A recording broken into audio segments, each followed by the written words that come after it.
야, 싹 다 치워버려. 할머니와 손녀가 겁에 질려 움찔하고 철거 반원들은 우르르 포장마차로. 그 순간 골목 입구에서 눈부신 조명이 터졌습니다. 아나운서가 마이크를 들고 앞에 계신 할머니에게 마이크를 불쑥 내밀었습니다. 5 남자가 동시에 선글라스를 천천히 벗었습니다. 이모, 저희들 기억하세요? 누구? 할머니, 손녀, 철거 반장 반원들도 굳었고 골목 전체가 그 순간 딱 멈춘 것 같았습니다. 도대체 이 사람들이 누구이길래 재미있게 보고 계신가요? 지금 어디에서 보고 계신지 댓글로 달아주셔요. 응원드립니다. 구독과 좋아요는 콘텐츠 제작에 큰 힘이 됩니다. 서울의 어느 빈민가 골목 한쪽 귀퉁이, 오래된 연립주택.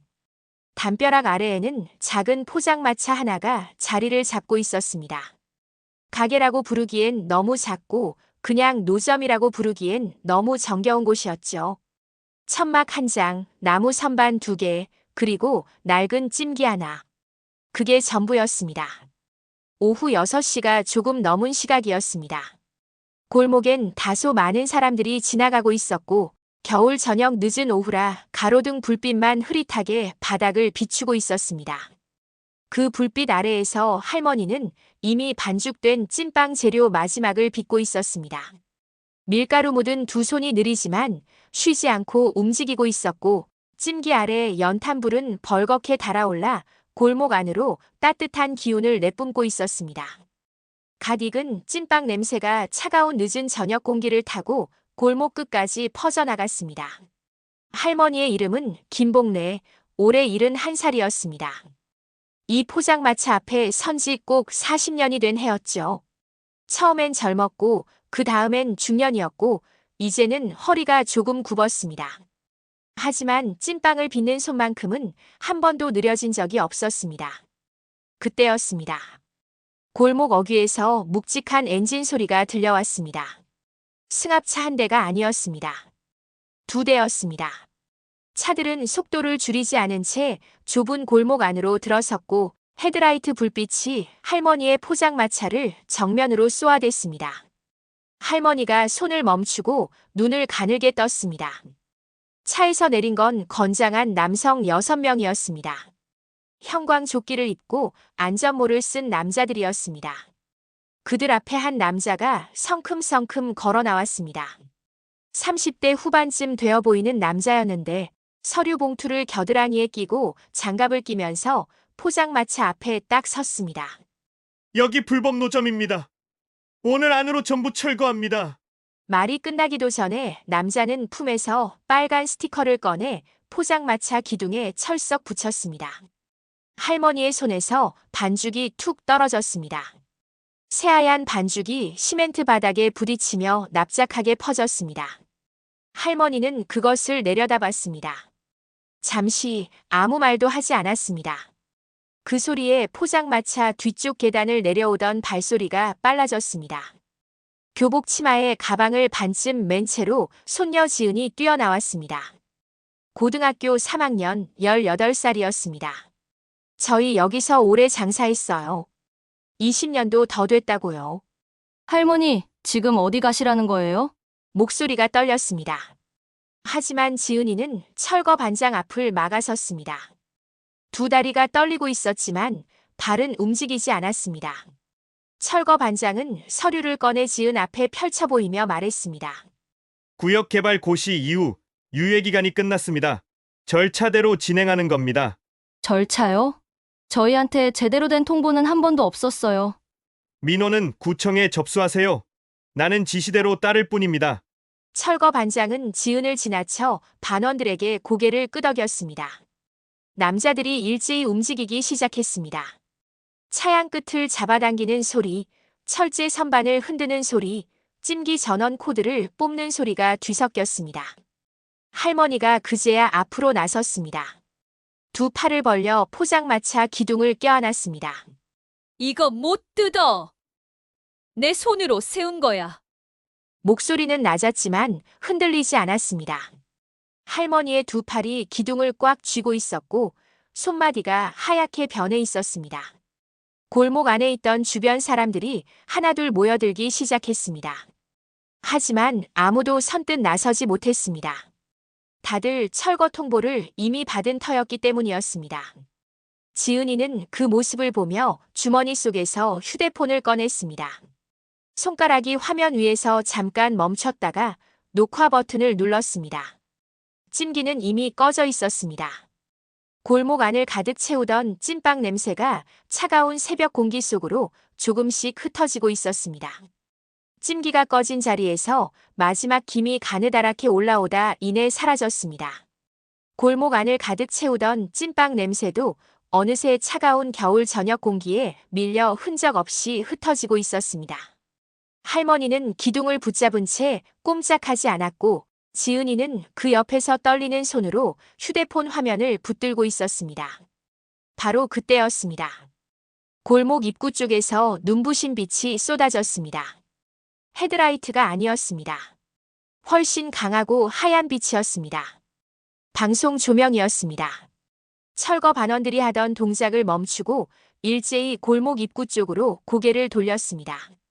약한 네이비색 양복을 입은 남자가 조명을 등지고 성큼 걸어 들어왔습니다. 한 손에는 마이크를 쥐고 있었고 그 뒤를 카메라 기자가 바짝 따라붙었습니다. UBS 방송입니다. 지금 이 장면 전국에 생방송 중입니다. 철거 반장이 걸음을 멈췄습니다.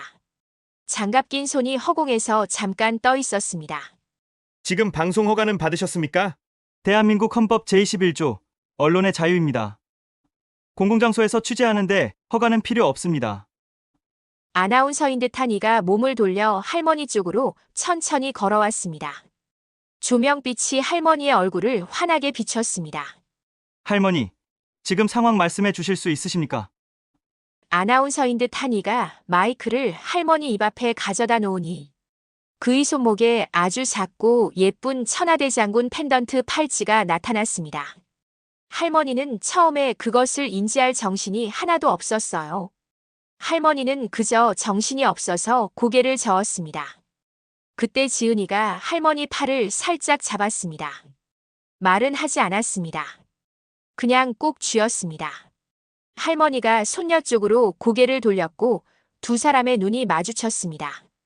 지은이의 눈가가 붉게 물들어 있었습니다. 할머니는 잠시 그 눈을 바라보다가 천천히 카메라 쪽으로 몸을 돌렸습니다. 나 여기서 40년 살았어요. 이 찐빵으로 애들 키우고 이 손녀 학교 보내고 내가 뭘 잘못했다는 거야. 내가 뭘 잘못한 거냐고요. 목소리가 중간에 한번 갈라졌습니다. 할머니는 입술을 꾹 깨물었습니다. 눈가가 뜨겁게 달아오른 것이 보였지만 할머니는 끝내 눈물을 흘리지 않았습니다. 그냥 카메라를 똑바로 바라봤습니다. 그 장면이 그대로 전국으로 나갔습니다. 방송 스튜디오 앵커가 목소리를 낮추며 이어받았습니다. 화면 아래로 자막이 흘렀습니다. 서울 한복판 40년 포장마차 철거 위기 생방송 현장. 카메라 조명이 골목 안을 환하게 밝히고 있었습니다. 그 빛 아래 할머니는 여전히 포장마차 기둥 곁에 서 있었습니다. 등은 굽었지만 발은 움직이지 않았습니다. 그리고 아나운서 뒤편 조명이 닿지 않는 골목 그림자 속에서 손목에는 아주 작고 예쁜 천하대 장군 펜던트 팔찌를 한 정장을 입은 미지의 남자들의 실루엣이 하나씩 모습을 드러내고 있었습니다. 골목 그림자 속에 서 있던 실루엣들이 천천히 앞으로 걸어 나왔습니다. 조명빛이 하나씩 그들의 얼굴을 드러냈습니다. 넷이었습니다. 모두 짙은 색 정장을 입고 있었고 손목에는 아주 작고 예쁜 천하대 장군 펜던트 팔찌를 하였고 걸음걸이가 조용하면서도 단단했습니다. 지은이는 휴대폰을 든 채로 눈을 크게 떴습니다. 네 남자의 얼굴을 하나씩 훑었습니다. 어디선가 본 얼굴들이었습니다. TV에서 뉴스에서였는지도 몰랐습니다. 가장 앞에 선 남자가 할머니 앞에 멈춰 섰습니다. 30대 초반인가 중반인가 헷갈려 보이는 남자였는데 짧게 다듬은 머리카락에 서리가 조금 내린 것이 보였습니다. 그가 천천히 고개를 숙였습니다. 깊게 정중하게. 이모, 저희들 기억하세요? 똑소리 오형제요. 목소리가 낮고 조용했습니다. 하지만 그 한마디가 골목 안에 또렷하게 울렸습니다. 누구? 할머니가 고개를 들었습니다. 남자의 얼굴을 바라봤습니다. 말끔한 차림의 양복이 보였고 이마, 눈, 코, 입술 순서로 천천히 훑었습니다. 잠시 아무 말도 하지 않았습니다. 할머니는 천천히 고개를 저었습니다. 남자는 안쪽 주머니에 손을 넣었습니다. 꺼낸 것은 작은 봉투였습니다. 봉투 안에서 사진 한 장이 나왔습니다. 낡고 모서리가 달아있는 흑백 사진이었습니다. 할머니의 손이 사진 위로 천천히 내려앉았습니다. 손가락 끝이 사진 모서리를 짚는 순간 그 손이 가늘게 떨렸습니다. 사진 속에는 포장마차 한 채가 있었습니다. 그 앞에 아이들 5명이 나란히 서 있었습니다. 아주 똑똑해 보인다고 5명이니까 똑소리 오형제라 별명도 붙여주고 손목에는 소시적에 이모가 직접 구한 물풀의 나무로 만든 아주 작은 목각인형 천하대장군 펜던트를 차고 있었고 볼이 빨갛게 언 채로 두 손에 찐빵을 꼭 쥐고 있었습니다. 이게 너희들이야? 저희들입니다, 이모. 똑소리 오형제. 그 순간 할머니의 눈이 흔들렸습니다. 그때 군중 쪽에서 작은 탄성이 터졌습니다. 뒤에서 걸어 나오는 5번째 남자 때문이었습니다. 그는 처음부터 조명 바깥에 서 있었습니다. 커다란 선글라스를 쓰고 있었고 천천히 걸어 나오며 선글라스를 벗자 군중 사이에서 한꺼번에 숨이 멎는 듯한 소리가 났습니다. 유명 배우였습니다. 그도 팔목에 천하대장군 펜던트를 팔목에 차고 나타나서 5 남자가 이제 할머니 앞에 나란히 서 있었습니다. 배우가 5번째로 고개를 숙였습니다. 말없이 천천히 깊게. 너희가 그 애들이야? 그 추운 날에 5 사내가 동시에 고개를 끄덕였습니다. 아무 말 없이 그냥 끄덕였습니다. 그것으로 충분했습니다. 찬 겨울 바람만 골목 사이를 지나가고 있었습니다. 할머니 손에서 사진이 천천히 내려갔습니다. 할머니의 시선이 서서히 먼 곳을 향했습니다. 아무것도 없는 허공이었습니다. 마치 그곳에 아주 오래된 무언가가 걸려있는 것처럼 할머니는 그 자리에서 눈을 떼지 못했습니다. 그리고 화면이 바뀌었습니다. 흑백이었습니다. 서울의 겨울 골목이었는데 지금과 같은 골목이면서도 전혀 다른 세상처럼 보였습니다. 전봇대가 더 낮았고 담벼락엔 금이 많았으며 골목 바닥은 시멘트가 아니라 흙이었습니다. 그리고 눈이 내리고 있었습니다. 펑펑 쏟아지는 눈이었습니다. 젊은 시절의 할머니가 포장마차 앞에 서 있었습니다. 30 중반쯤 되었을까요? 지금보다 허리가 곱고 볼에 혈색이 돌았지만 두 손만큼은 지금과 똑같이 거칠었습니다. 포장마차 기둥엔 낡은 사진 한 장이 붙어 있었습니다. 남자였습니다. 웃고 있는 얼굴이었습니다. 골목 저쪽에서 발소리가 들려왔습니다. 뽀드득 뽀드득. 눈을 밟는 소리였습니다. 아이들이었습니다. 5명이었습니다. 하나같이 얇은 옷차림이었습니다. 볼이 사과처럼 빨갛게 얼어 있었고 손은 주머니 속에 꼭 찔러 넣고 있었습니다. 처음엔 아이들이 아무 이야기도 없이 김이 모락모락 나는 찐빵만 쳐다보았어요. 실상은 이모도 돈이 없어 찐빵 재료 구입하기가 빠듯했었거든요. 이모, 배고파요. 아주 작은 목소리였습니다. 바람 소리에 묻힐 것 같은 목소리였습니다. 하지만 이모한테는 또렷하게 들렸습니다. 이모는 아무 말도 하지 않았습니다. 지갑을 열었습니다. 동전 몇 개가 전부였습니다. 이모는 잠깐 그 동전들을 내려다봤습니다. 손가락으로 하나씩 세어보다가 지갑을 도로 주머니에 넣었습니다. 그러고는 찜기 뚜껑을 열었습니다. 뜨거운 김이 와락 얼굴로 올라왔습니다. 이모는 눈을 가늘게 뜨며 찐빵을 하나씩 꺼내 종이에 싸기 시작했습니다. 하나, 둘, 셋, 넷, 다섯. 어서 먹어. 식기 전에 뜨거우니까. 호호, 불어서. 그게 전부였습니다. 설명도 없었고 자랑도 없었습니다. 아이들이 두 손을 모아 찐빵을 받았습니다. 눈 큰 아이가 찐빵을 두 손으로 꼭 쥐고 볼에 갖다 댔습니다. 눈을 감았습니다. 차가운 볼 위로 찐빵의 온기가 번지고 있었습니다. 그날 이후 이모는 매일 찐빵 5개를 따로 챙겨두기 시작했습니다. 그리고 날씨가 너무 추워 아이들이 걱정이 되었던지 잃어버릴까봐 식별용으로 손수끌로 아주 작은 천하대장군 펜던트를 염주들과 엮어 5개를 만들었고 거기 앞면은 천하대장군, 뒷면에는 자수로 넣어서 똑소리 오형제라고 글씨를 박아 넣어 주었습니다. 그렇게 1년 2년 많은 시간이 흐르더니 꽤 많은 시간이 훌쩍 지난 어느 날 고아원 원장 선생님이 찾아와 감사 인사를 하려 했습니다. 이모는 손을 내저었습니다. 됐어요. 애들은 배고프면 안 돼요. 그게 다예요. 그러던 어느 날부터 아이들이 오지 않았습니다. 원장 선생님이 찾아와 말했습니다. 고아원이 다른 곳으로 이사를 가게 됐다고요. 할머니는 찜기 뚜껑을 열었습니다. 안에 찐빵 5개가 그대로 있었습니다. 이모는 그것을 한참 들여다봤습니다. 골목에 바람이 불었습니다. 찐빵에서 김이 가늘게 올라오다 바람에 흩어졌습니다. 이모는 뚜껑을 덮었습니다. 그리고 다시 반죽을 빚기 시작했습니다. 화면이 다시 밝아졌습니다.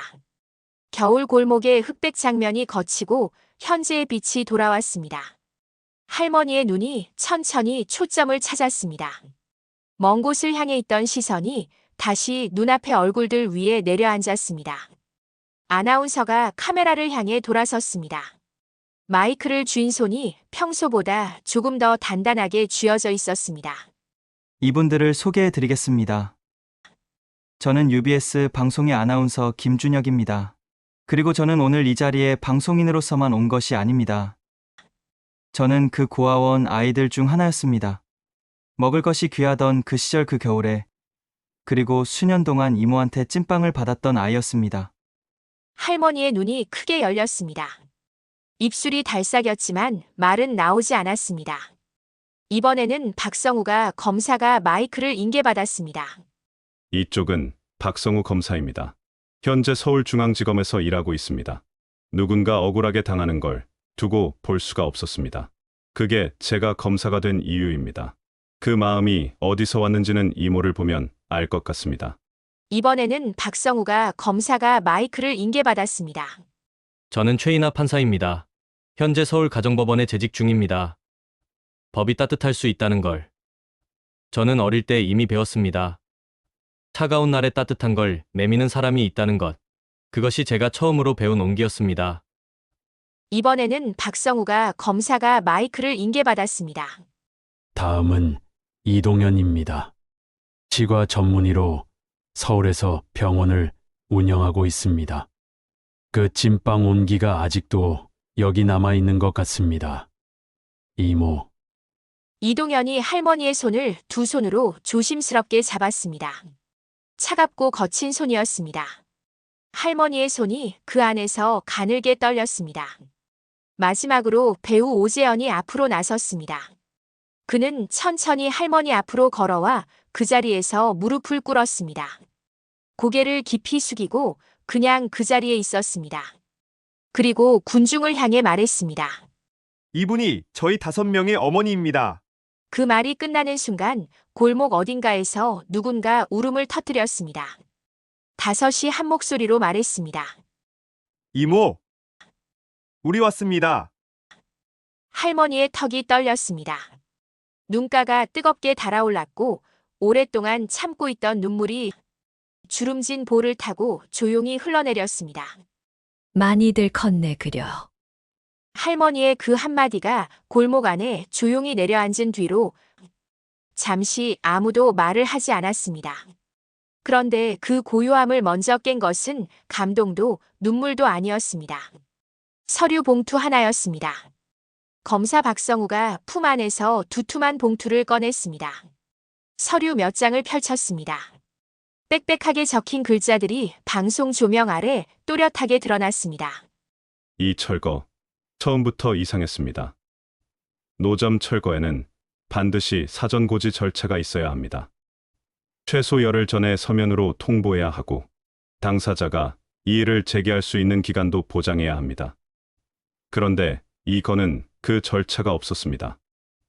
아나운서가 서류를 카메라 가까이 가져갔습니다. 철거, 명령 발행일과 실제 집행일 사이에 간격이 단 이틀이었습니다. 통보하고 이틀 만에 들이닥친 겁니다. 판사 최인아가 한 걸음 앞으로 나서며 지도 한 장을 꺼냈습니다. 골목 일대가 붉은 선으로 크게 둘러싸여 있었고 할머니 포장마차 자리가 그 한가운데에 들어가 있었습니다. 이 구역 전체가 이미 대형 복합 상가, 개발 예정지로 묶여 있습니다. 시행사는 올해 안으로 착공할 계획이었고 이 골목 전체를 밀어내야 하는 상황이었습니다. 바로 그때였습니다. 지은이가 골목 입구 쪽을 가리켰습니다. 골목 어귀에 검은 승용차 한 대가 시동을 켠 채 세워져 있었습니다. 차 안에서 남자 하나가 휴대폰을 귀에 댄 채 이쪽을 바라보고 있었습니다. 카메라 기자가 재빨리 렌즈를 그쪽으로 돌렸습니다. 남자가 카메라와 눈이 마주치자 황급히 창문을 올렸습니다. 하지만 이미 늦었습니다. 방금 화면에 잡힌 저 차량은 이 골목 일대 개발을 맡은 시행사 관계자의 차량으로 확인됩니다.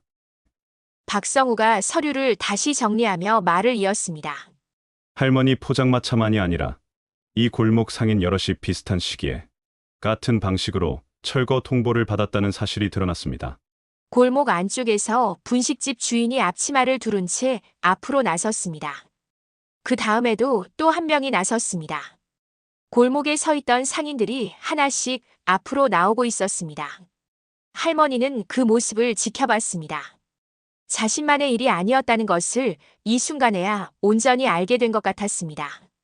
할머니의 두 손이 앞에서 천천히 맞잡혔습니다. 그리고 카메라를 똑바로 바라봤습니다. 눈물은 이미 말라 있었습니다. 눈빛만 남아 있었습니다. 골목 상인들이 하나씩 앞으로 나서는 동안 검사 박성우가 움직임을 멈췄습니다. 서류를 정리하던 손을 멈추고 시선을 한 곳에 고정했습니다. 철거 반장이었습니다. 어딘가에서 본 얼굴이었습니다. 오래된 기억이었습니다. 박성우가 낮은 목소리로 옆에 선 판사 최인아에게 말했습니다. 저 사람, 혹시 기억나? 골목. 그 한 단어였습니다. 그것으로 충분했습니다. 화면이 다시 흑백으로 바뀌었습니다. 어느 겨울, 골목 모퉁이에서 30대 중반쯤 되어 보이는 남자가 나타났습니다. 남자는 고아원 아이들 앞을 막아섰습니다. 야, 거기서. 무슨 소시적 어린이 시절 삥 뜯는 것도 아니고, 그리고 고아원 애들이 무슨 돈이 있다고 벼룩의 간을 빼먹지 하여튼 하는 짓이 꼭 시장 골목 왈패짓이나 다름없었다. 꼬붕이 아이가 주머니에 손을 넣었습니다. 동전 몇 개가 나왔습니다. 남자가 그것을 가져갔는데 그것이 한 번이 아니었습니다. 겨울 내내 그 남자는 골목 어귀에 서 있었습니다. 그러던 어느 날 그 남자가 이번엔 포장마차 앞에 서 있었습니다. 이모를 향해 손가락질하며 따지고 있었습니다. 남자가 포장마차 선반을 발로 걷어찼습니다. 찐빵 몇 개가 바닥으로 굴렀습니다. 그때 이모가 움직였습니다. 남자 앞으로 한 걸음 나섰습니다. 키도 작고 몸도 가늘었지만 발은 움직이지 않았습니다. 남자와 아이들 사이에 그냥 서 있었습니다. 남자가 이모를 한번 훑어보더니 코웃음을 치고 골목을 떠났습니다. 화면이 다시 현재로 돌아왔습니다. 배우 오재현이 앞으로 나섰습니다.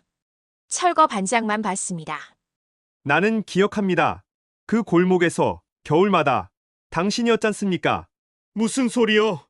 나는 모르는 사람들이오. 목소리가 단호한 척했지만 끝이 조금 흔들렸습니다. 당신, 그때 고아원 근처에서 일했죠? 그 골목 알죠? 바로 그때 지은이가 흑백 사진을 들고 카메라 앞으로 가져갔습니다. 포장마차 너머 골목 어귀에 흐릿하게 서 있는 남자의 뒷모습이 찍혀 있었습니다. 선명하지 않았지만 작업복이었습니다. 군중 사이에서 야유가 터졌습니다. 철거 반장이 고개를 숙이며 골목 가장자리로 빠르게 걸음을 옮겼습니다. 할머니는 그 장면을 말없이 지켜봤습니다. 철거 반장의 뒷모습에서 눈을 떼지 않았습니다.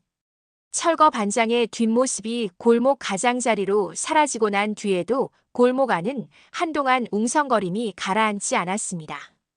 지은이도 휴대폰을 확인했습니다. 댓글 알림이 멈추지 않았습니다. 숫자가 올라가는 속도가 손가락으로 셀 수 없을 만큼 빨라져 있었습니다. 골목 밖에서 또 다른 소리가 들려왔습니다. 카메라 장비가 부딪히는 소리였습니다. 골목 입구를 보니 중계차 한 대가 더 들어서고 있었습니다. UBS가 아니었습니다. 다른 방송국이었습니다. 그 뒤로 또 한 대가 따라 들어왔습니다. 아나운서 김준혁이 이어피스에 손을 대며 잠깐 눈을 감았습니다. 그가 눈을 뜨며 카메라를 향해 말했습니다. 방금 본사로부터 확인했습니다. 현재 저희 생방송 동시간대 시청률 1위입니다. 그리고 온라인에서는 이미 찐빵이모라는 이름으로 실시간 검색어 상위에 올라와 있습니다. 골목 안에 있던 시민들 사이에서 작은 탄성이 터졌습니다. 누군가 손뼉을 쳤습니다. 박수 소리가 좁은 골목 안에서 울렸습니다. 골목 입구 쪽에서 사람들이 계속 밀려 들어오고 있었습니다. 젊은 사람도 있었고 할머니보다 나이 들어 보이는 어르신도 있었습니다. 유모차를 끌고 온 여자도 있었습니다. 한 어르신이 앞으로 나서며 말했습니다. 나도 예전에 저런 포장마차에서 밥 얻어먹은 사람이에요. 그 맛이 어떤 건지 알아요. 또 다른 사람이 말을 받았습니다. 이런 데가 없어지면 안 되는 거예요. 돈 되는 것만 남기면 뭐가 남아요. 세상에. 방송 스튜디오 앵커가 목소리를 낮추며 말했습니다. 온라인 서명운동 빠르게 확산 중. 각 정당 의원들 SNS 입장 개시 시작.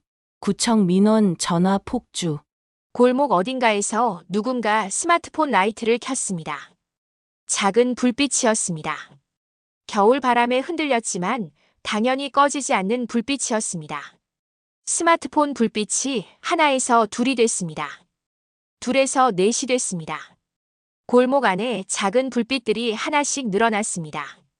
할머니가 그 불빛들을 바라봤습니다. 한 번도 본 적 없는 사람들이었습니다. 그런데 그 사람들이 이 골목 안에 서 있었습니다. 자기 포장마차 앞에 서 있었습니다. 눈물이 주름진 볼을 타고 조용히 흘러내렸습니다.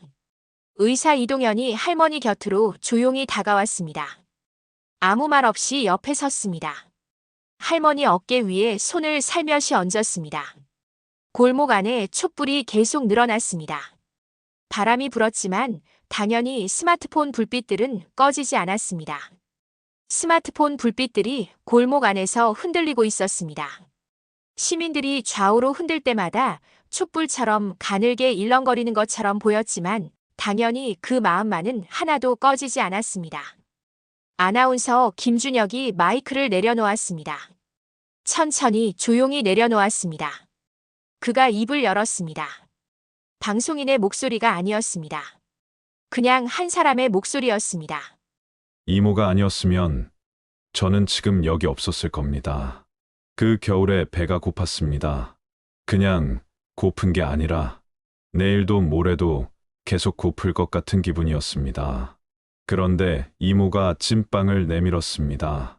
그 순간 처음으로 세상이 전부 차갑지는 않다는 걸 알았습니다. 검사 박성우가 앞으로 한 걸음 나섰습니다. 저는 그 골목에서 맞았습니다. 억울했지만 어디 가서 말할 수도 없었어요. 그런데 이모는 들어줬습니다. 말 한마디 안 해도 그냥 앞에 서줬습니다. 그게 저한테는 전부였습니다. 판사 최인아가 잠깐 하늘을 올려다봤습니다. 겨울 하늘이었습니다. 이모가 매일 찐빵을 챙겨뒀습니다. 정해진 것처럼, 규칙처럼. 그게 저한테는 처음으로 믿을 수 있는 것이었습니다. 내일 또 올 수 있다는 것.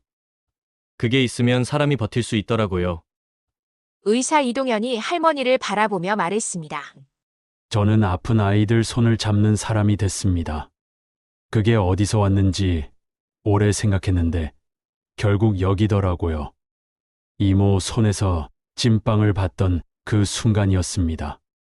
마지막으로 오재현이 앞으로 나섰습니다. 한번 크게 숨을 들이켜고 입을 열었습니다. 저는 말하는 게 직업인데 지금 이 순간은 말이 잘 안 나옵니다. 이모가 아니었으면 저는 어떻게 됐을지 모릅니다. 진짜로요. 찐빵 냄새가 나면 그날이 생각납니다. 지금도요. 아마 평생 그럴 것 같습니다. 오재현의 눈에서 눈물이 한 줄 흘러내렸습니다. 닿지 않았습니다. 지은이는 입술을 꽉 깨물고 있었습니다. 그러다 아무 말 없이 할머니를 꼭 껴안았습니다. 할머니, 우리 안 무너져요. 할머니의 두 팔이 천천히 올라가 지은이의 등을 감쌌습니다. 작고 굽은 팔이었지만 힘이 있었습니다. 골목 안에 박수 소리가 다시 터졌습니다. 촛불 불꽃들이 박수 소리에 맞춰 흔들렸습니다. 할머니는 지은이를 안은 채로 똑소리 오형제를 천천히 바라봤습니다. 눈물이 볼을 타고 흘렀지만 입꼬리는 올라가 있었습니다. 울면서 웃는 얼굴이었습니다. 할머니가 지은이를 안은 채로 다섯 형제를 바라보던 그 순간 골목 입구 쪽에서 구두 소리가 들려왔습니다. 군중이 양옆으로 조금씩 비켜서자 중년 남자 하나가 걸어 들어왔습니다. 구청 부구청장이었습니다. 오늘 이 자리에 철거 명령을 즉시 중단합니다. 행정 절차상 미비한 점이 확인되었고 관련 내용은 재검토하겠습니다. 짧은 발표였습니다. 하지만 그 한마디가 골목 안에 떨어지자 박수 소리가 한꺼번에 터졌습니다. 누군가 환호성을 질렀습니다. 촛불을 들고 있던 사람들이 불꽃을 높이 들어 올렸습니다. 할머니는 그 소리를 들으며 지은이를 천천히 놓아줬습니다. 지은이의 얼굴을 바라봤습니다. 할머니가 손을 들어 지은이의 볼을 한번 쓸어내렸습니다. 말은 없었습니다. 그 손길이 말 대신이었습니다. 철거 반장은 이미 자리에 없었습니다. 장비를 챙긴 철거 반원들도 하나둘 조용히 골목을 빠져나가고 있었습니다. 아무도 붙잡지 않았습니다. 검사와 판사가 나란히 서서 포장마차를 합법적으로 운영할 수 있는 허가 절차에 대해 이야기를 나눴습니다. 의사 이동현은 할머니 곁으로 다시 왔습니다. 괜찮아. 나 멀쩡해. 그래도요, 이모. 할머니가 작게 혀를 차면서도 팔을 내어줬습니다. 이동현이 숫자를 확인하고 고개를 끄덕였습니다. 괜찮습니다. 생각보다 훨씬 튼튼하세요. 할머니가 코웃음을 쳤습니다. 그게 웃음이었습니다. 며칠이 지났습니다. 포장마차에 새 차량이 달렸습니다. 기둥 한쪽에는 작은 팻말이 새로 걸렸습니다. 판사 최인아가 직접 글씨를 써왔다고 했습니다. 40년 찐빵집, 이 자리 지킵니다. 할머니는 그 팻말을 한참 바라봤습니다. 손을 뻗어 글씨 위를 손가락으로 한번 훑었습니다. 나무의 결이 손끝에 닿았습니다. 찜기에서 다시 하얀 김이 올라왔습니다. 골목 안으로 찐빵 냄새가 퍼졌습니다. 단골 할아버지 손님이 제일 먼저 나타났습니다.